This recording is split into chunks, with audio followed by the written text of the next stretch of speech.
നവകേരള സദസ്സിലെ പരാതിയിൽ 4 ലക്ഷം രൂപയുടെ വായ്പയ്ക്ക് 500 രൂപ ഇളവ് നൽകിയതിൽ വിചിത്ര മറുപടിയുമായി കേരള ബാങ്ക്. പിഴപ്പലിശ മാത്രമാണ് ഇളവ് ചെയ്തതെന്ന് ഇരിട്ടി കേരള ബാങ്ക് ശാഖ മാനേജർ മീഡിയ വണ്ണിനോട് പറഞ്ഞു. പരാതിയിൽ തീർപ്പ് കൽപ്പിച്ചത് കേരള ബാങ്ക് റീജിയണൽ ഓഫീസാണെന്നും അപേക്ഷകന് മാനദണ്ഡപ്രകാരം ലഭ്യമാകുന്ന ഇളവാണ് ലഭിച്ചതെന്നും വിനോദ് പറഞ്ഞു. വായ്പ ഇളവ് വേണമെന്നാവശ്യപ്പെട്ട് കിളിയന്തറ സ്വദേശിയാണ് നവകേരള സദസ്സിൽ പരാതി നൽകിയത്. അദ്ദേഹം വായ്പക്കാരൻ നമ്മുടെ മുഖ്യമന്ത്രിക്ക് നവകേരള സദസ്സിൽ ഒരു അപേക്ഷ കൊടുത്തിരുന്നു.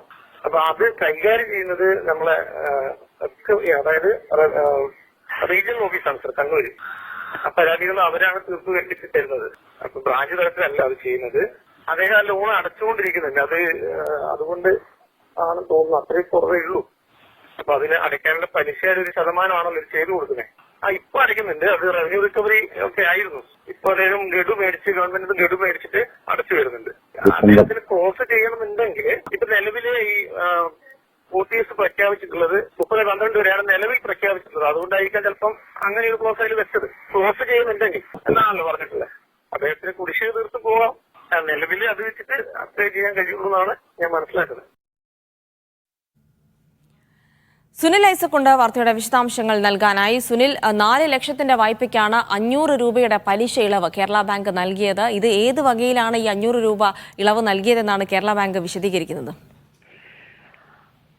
ജിൽസി, ഇക്കാര്യത്തിൽ ഇതാദ്യമായിട്ടാണ് കേരള ബാങ്ക് ഒരു വിശദീകരണവുമായി രംഗത്തെത്തുന്നത്. കേരള ബാങ്കിന്റെ ഇരിട്ടി സായാഹ്ന ശാഖയുടെ മാനേജർ MK വിനോദാണ് അല്പസമയം മുമ്പ് മീഡിയ വണ്ണുമായി സംസാരിക്കുമ്പോൾ ഇക്കാര്യത്തിൽ ഒരു വിശദീകരണം നൽകുന്നത്. നവകേരള സദസ്സ് പേരാവൂർ മണ്ഡലത്തിലെ പര്യടനത്തിന്റെ ഭാഗമായി ഇരിട്ടിയിലെത്തുമ്പോഴാണ് ഇരിട്ടി കിളിയന്തറ സ്വദേശിയായ ഒരു കൃഷിക്കാരൻ, ഒരു കൂലിപ്പണിക്കാരൻ, അദ്ദേഹം തന്റെ ഒരു ബാങ്കിൽ ലോണുമായി ബന്ധപ്പെട്ട ഒരു വിഷയത്തിൽ മുഖ്യമന്ത്രിക്ക് ഒരു അപേക്ഷ നൽകുന്നത്. വീടിന്റെ അറ്റകുറ്റപ്പണിക്കായി അദ്ദേഹം 4 ലക്ഷം രൂപ ലോൺ എടുത്തിരുന്നു. അതിൽ 3,97,731 രൂപ തിരികെ അടയ്ക്കേണ്ടതുണ്ട്. ആ തിരികെ അടയ്ക്കേണ്ട തുകയിൽ എന്തെങ്കിലും കുറവ് വരുത്തി തരണം എന്നാവശ്യപ്പെട്ടുകൊണ്ടാണ് അദ്ദേഹം മുഖ്യമന്ത്രിക്ക് നവകേരള സദസ്സിൽ ഒരു പരാതി നൽകുന്നത്. എന്തായാലും ആ പരാതി കൃത്യമായി സ്വീകരിക്കുകയും അതിന്റെ അപ്ഡേഷൻസും മറ്റും അയാൾക്ക് കൃത്യമായി ലഭിക്കുകയും ഒക്കെ ചെയ്തിരുന്നു. എന്തായാലും ഇക്കഴിഞ്ഞ 6-ാം തീയതി ഇതുമായി ബന്ധപ്പെട്ട് സഹകരണ സംഘം കണ്ണൂർ ജില്ലാ ജോയിന്റ് രജിസ്ട്രാറുടെ ഒരു ഔദ്യോഗികമായ കത്ത്, ഒരു മറുപടി ഈ കൃഷിക്കാരന് ലഭിക്കുന്നു. ആ മറുപടിയിലാണ് ഇത്തരത്തിൽ കൗതുകകരമായ ഒരു പരാമർശമുള്ളത്. അതായത് ആകെ അടയ്ക്കേണ്ട 3,97,731 രൂപയിൽ നിന്ന് മുഖ്യമന്ത്രിക്ക് നൽകിയ പരാതിയുടെ അടിസ്ഥാനത്തിൽ താങ്കൾക്ക് ഒരു കുറവ് വരുത്തിയിരിക്കുന്നു. 515 രൂപ കുറവ് ഇളവ് ചെയ്തിരിക്കുന്നു. ബാക്കിയുള്ള 3,97,216 രൂപ ഈ വരുന്ന 30-ാം തീയതിക്കുള്ളിൽ ഒറ്റ ഗഡുവായി അടച്ചു തീർക്കണമെന്ന് ആവശ്യപ്പെട്ടുകൊണ്ടായിരുന്നു ഇദ്ദേഹത്തിന് ഒരു മറുപടി ലഭിക്കുന്നത്. ഇരിട്ടി കേരള ബാങ്കിന്റെ ഇരിട്ടി സായാഹ്ന ശാഖയിൽ നിന്നാണ് ഈ ലോൺ ഇദ്ദേഹം എടുത്തത്. എന്തായാലും ഇതേ തുടർന്ന് ഇപ്പോൾ ബാങ്ക് നൽകുന്ന ഒരു വിശദീകരണം എന്ന് പറയുന്നത്, ബാങ്കിന്റെ മാനേജർ MK വിനോദ് നൽകുന്ന ഒരു വിശദീകരണം, ഈ 4 ലക്ഷം രൂപയ്ക്ക് ഇദ്ദേഹം ലോൺ എടുത്തിരുന്നു. നേരത്തെ കുടിശ്ശിക ഉണ്ടായിരുന്നു. പക്ഷേ പിന്നീട് അദ്ദേഹം ഇപ്പോൾ കൃത്യമായി തുക അടയ്ക്കുന്നുണ്ട്. സാധാരണഗതിയിൽ ഇത്തരത്തിലൊരു പലിശ എടുക്കുന്ന അല്ലെങ്കിൽ ലോൺ എടുക്കുന്ന ആൾക്ക് ഏതെങ്കിലും തരത്തിൽ കിഴിച്ചു കൊടുക്കാൻ പറ്റുന്നത് അതിന്റെ പിഴപ്പലിശ മാത്രമാണ്. അദ്ദേഹത്തിനെ സംബന്ധിച്ച് അദ്ദേഹത്തിന്റെ ഒരു പിഴപ്പലിശ എന്ന് പറയുന്നത് ആകെ 515 രൂപയുള്ളൂ. ആ പലിശ മാത്രമാണ് കുറച്ചു കൊടുത്തിട്ടുള്ളത്. അദ്ദേഹം കൃത്യമായി ലോൺ അതിന്റെ ഗഡുക്കൾ അടച്ചുകൊണ്ടിരിക്കുന്ന ഒരാളാണ്. അതുകൊണ്ട് തന്നെ അദ്ദേഹത്തിന് പിഴപ്പലിശ ഒന്നുമില്ല. വളരെ ചെറിയ പിഴപ്പലിശ മാത്രമേ ഉള്ളൂ. 515 രൂപയുള്ളൂ. അതുകൊണ്ടാണ് 515 രൂപ മാത്രം ഇളവായി നൽകിയത്. മാത്രമല്ല, ഈ ഇത്തരത്തിൽ ഈ കാര്യങ്ങളൊക്കെ പരാതിയിൽ ഒരു തീർപ്പാക്കുന്നതൊക്കെ അവിടെ ഈ ബ്രാഞ്ച് അല്ല, മറിച്ച് അതിനപ്പുറത്തേക്ക് അതിന്റെ റീജിയണൽ തലത്തിൽ ഒരു പരാതി പരിഹാര സമിതിയുണ്ട്. ആ സമിതിയുടെ മുമ്പിലേക്കാണ് മുഖ്യമന്ത്രിയുടെ ഈ പരാതി പോകുന്നത്. ആ പരാതിയിലാണ് റീജിയണൽ സമിതിയാണ് ഇപ്പോൾ ഇത്തരത്തിലൊരു ഒരു തീരുമാനത്തിലെത്തിയിരിക്കുന്നത്. ആ തീരുമാനമാണ് ഒരു ഉത്തരവായി തന്നെ അല്ലെങ്കിൽ ഒരു അറിയിപ്പായി തന്നെ ഈ പരാതിക്കാരന് ലഭിച്ചിരിക്കുന്നത്. മാത്രമല്ല, ഈ മുഴുവൻ തുകയും അദ്ദേഹം ഈ മാസം അവസാനം അടയ്ക്കേണ്ടതില്ല. അദ്ദേഹത്തിന് അങ്ങനെ അടയ്ക്കാൻ കഴിയുമെങ്കിൽ മാത്രം അടച്ചാൽ മതി. അതിനപ്പുറത്തേക്ക് നിലവിൽ അടച്ചുകൊണ്ടിരിക്കുന്ന തരത്തിൽ തന്നെ ഗഡുക്കളായി തന്നെ അടച്ചു പോകാം എന്നൊരു വിശദീകരണവും അദ്ദേഹം നൽകുന്നുണ്ട്. എന്തായാലും ഈ പരാതിക്കാരൻ ആരാണ് എന്ന കാര്യം വെളിപ്പെടുത്താൻ ബാങ്ക് മാനേജരും തയ്യാറാവുന്നില്ല. മാത്രമല്ല ഈ പരാതിക്കാരനും സ്വയം രംഗത്ത് വരാൻ ചില പ്രായോഗിക പ്രശ്നങ്ങൾ ഉണ്ട് എന്നാണ് നമ്മൾ അറിയുന്നത്.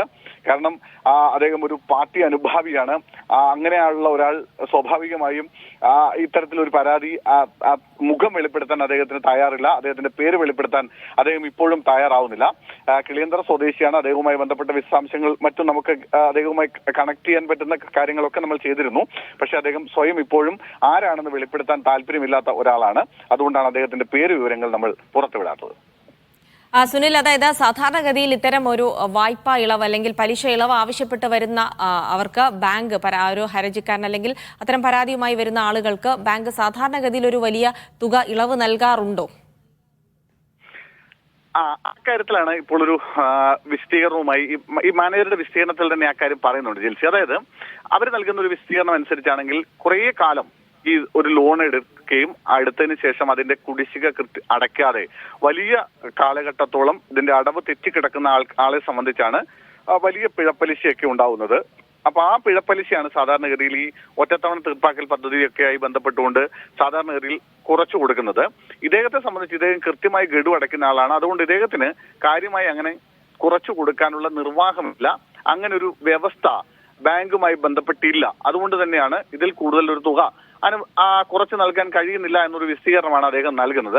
മാത്രമല്ല അദ്ദേഹം മറ്റൊരു കാര്യം കൂടി പറയുന്നുണ്ട്. കാരണം ഈ ബാങ്ക് ലോണുമൊക്കെയായി ബന്ധപ്പെട്ട കാര്യങ്ങൾക്ക് മുഖ്യമന്ത്രിയുടെ മറ്റും ഇത്തരത്തിലൊരു പരാതി കൊടുത്താൽ അക്കാര്യത്തിൽ വലിയ ഗൗരവമായ ഒരു പരിഗണന ഉണ്ടാവാനുള്ള സാധ്യതയും കുറവാണ്. അതിന് നിയമപരമായ ചില കാര്യങ്ങളുണ്ട്, നിയമപരമായ പ്രശ്നങ്ങളുണ്ട് എന്നാണ് അക്കാര്യത്തിൽ അദ്ദേഹം നൽകുന്ന ഒരു വിശദീകരണവും.